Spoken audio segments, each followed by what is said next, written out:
Hey everyone, I hope you're doing well and staying safe during this time. If you're new here, welcome to the channel. Like I said, thank you so much for checking me out. If you haven't done so, please make sure to hit that subscribe button just right below the video. Cool, thank you so much. I really do appreciate it. And if you're returning, welcome back. Thanks again for your support. I truly do appreciate having you here. XRP Crypto Wolf posting this. XRPL is trending.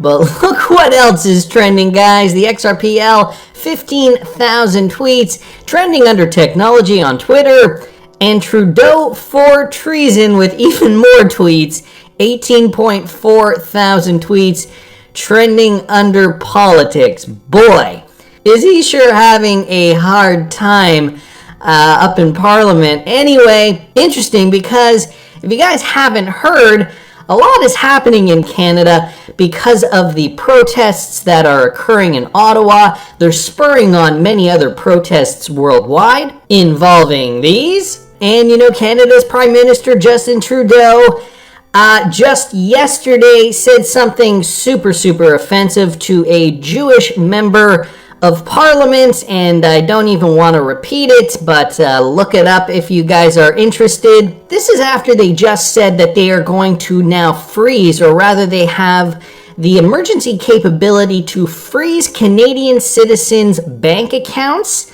and that also extends to cryptocurrency. Now, you know, this could just be a convenient excuse to usher something like this in, and I'm not going to make this video all about Canada, but it is interesting considering what we're seeing even in the United States. Now, I'm going to get to some of these points in a second. I'm going to talk about a document that was also just released from the Financial Stability Board in the United States. But first, I wanted to just mention this, guys. I know a lot of us have used this resource over the years, and VSVN here sadly put out this statement just today. Well, my Ledger Exposed project still got a significant amount of visitors on a daily basis. I decided to take down the project. So what he's saying is RIP XRP rich list.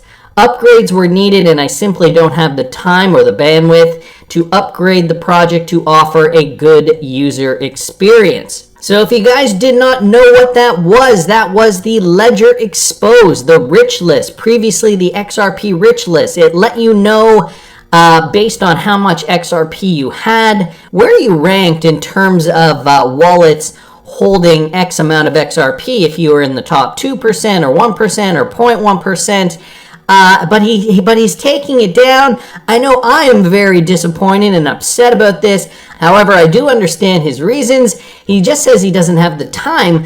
But he does say that there are other people building on the XRPL, and maybe some other project will indeed pick this up, because I believe focus is important, and because I don't want to deliver a half-baked user experience with outdated info, I felt it was necessary to take down the project.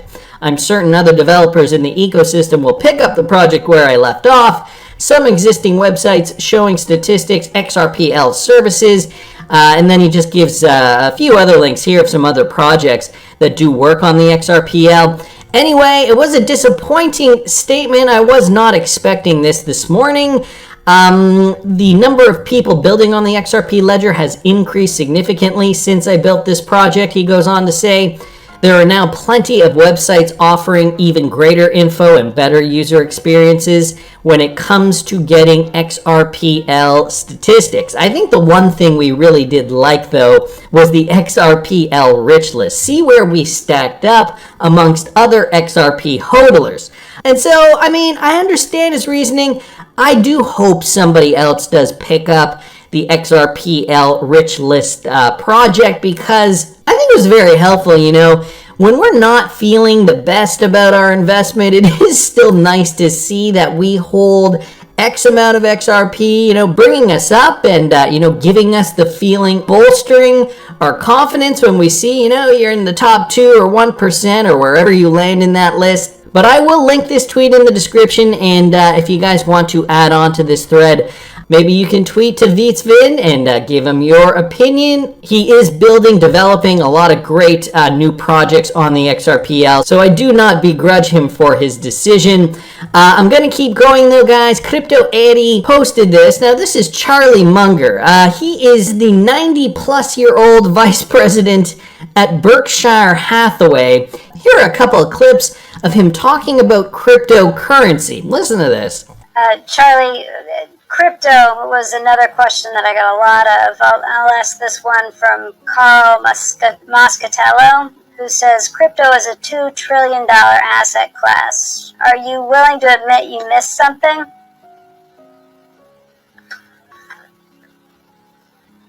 Well, I certainly didn't invest in crypto.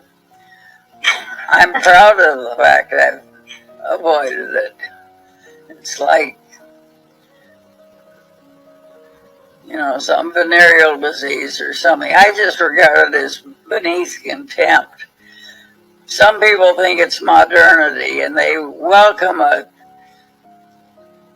currency that's so useful in extortions and kidnappings and so on and so on, tax evasion, and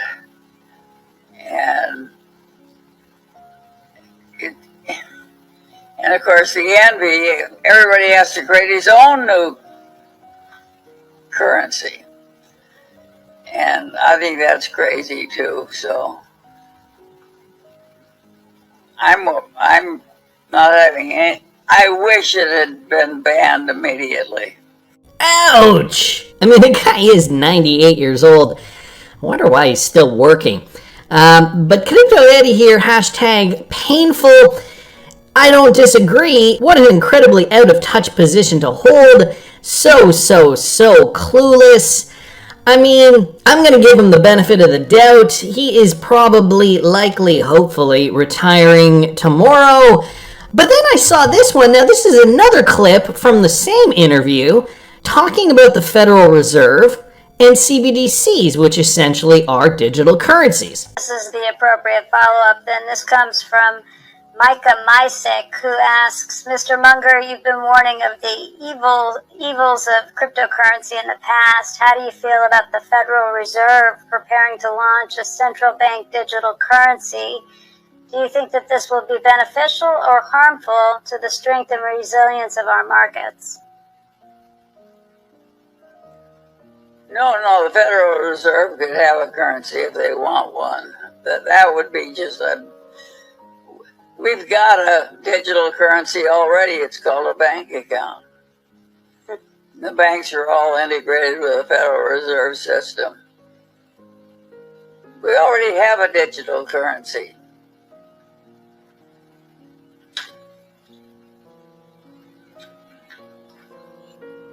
All right, let's talk about the broader markets. The United States. Oh my goodness. It's pretty clear he has no idea about the technology.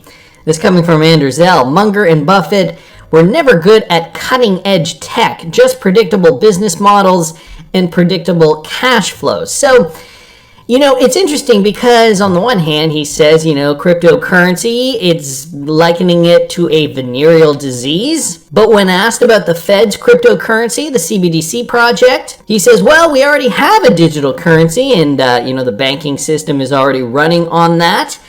I guess he understands the concept of ones and zeros written in a ledger at the banking level, that they don't actually physically print the cash anymore and that they just create it out of thin air, and it is numbers moving from one account to another. But again, very out of touch. Immortal over here posting this, retweeting out a zero hedge tweet. Munger says he is proud of having not invested in crypto, likens it to a venereal disease. And Elon Musk actually responded, I was at a lunch with Munger in 2009 where he told the whole table all the ways Tesla would fail. Made me quite sad, but I told him I agreed with all those reasons and that we would probably die, but it was worth trying anyway. So it just goes to show you that sometimes the most experience in the room is not the most intelligent in the room. Again, though, considering Charlie Munger, very down on traditional cryptos like Bitcoin, has said, well, the Fed and the way we deal with money right now, well, we already have a digital currency. But I mean, let's be honest.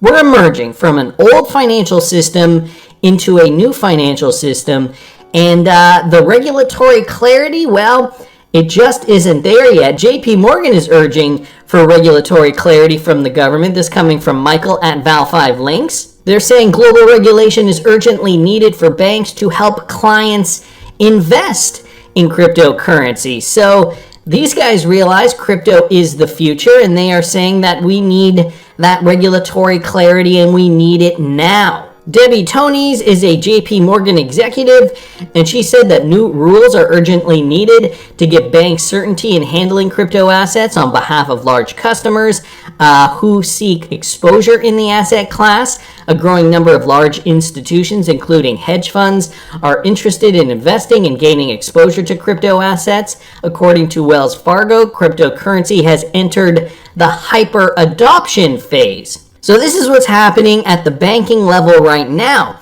Noting that some very large players had asked JP Morgan to hedge their exposures to crypto assets, Tony's opined, I do think we need a globally consistent regulatory framework. It's important that we get a solution as quickly as possible. So they are saying, not only in the United States, we need this to be globally consistent, and it needs to be a regulatory framework because they realize cryptocurrencies are a global phenomenon. Global banking regulators at the Basel Committee on Banking Supervision are discussing rules for banks to deal with crypto assets. In June last year, the committee proposed dividing crypto assets into two groups and regulating them based on their market, liquidity, credit, and operational risks to banks. However, final rules are not expected until at least next year. So are we going to see regulatory clarity firm up by 2023? Is this going to be another year where we see governments essentially scrambling before we get that regulatory clarity? It is interesting, and I think it is good that banks like JP Morgan and other American banks are saying, look, we need this, but we need it fast, and it does need to kind of cover the gamut, right? It has to include global entities so that we can all get on the same page. The JP Morgan head of regulatory affairs detailed the real risk to all our economies is that if we don't get to a solution that allows banks to engage with our clients in a hedged way, this activity will go outside the regulatory parameter, and I am concerned about financial stability. Financial stability, an interesting way to put this. Considering this just came out yesterday, James Rule XRP bringing this to our attention. This is from the FSB, the Financial Stabilities Board. Crypto asset markets are fast evolving and could reach a point where they represent a threat to global financial stability due to their scale. And he posted the PDF here, guys. It did just come out yesterday, February the 16th. 2022. The entire PDF is here. I'm obviously not going to go over this entire PDF with you guys. I have read some of it. Really gives some good insight on where their concerns are with regards to financial stability and how cryptocurrencies are really going to affect markets this coming decade. And I wanted to bring this up because I wanted to just go back to what is trending today. The XRPL, Trudeau for treason. We know what's recently happened in Canada, and I also saw this, guys, from Michael at Val5Links. This also, coincidentally, or maybe not so coincidentally, happened in Canada. 5 major Canadian banks went offline, preventing a number of customers from using e-transfers, online banking, and mobile banking services. Things that make you go, The financial institutions affected by the outage included Royal Bank of Canada, RBC, BMO, Scotiabank, TD Bank Canada, and the Canadian Imperial Bank of Commerce, otherwise known as CIBC. These are the 5 major banks that Canada has. Most Canadians do business with these 5 banks.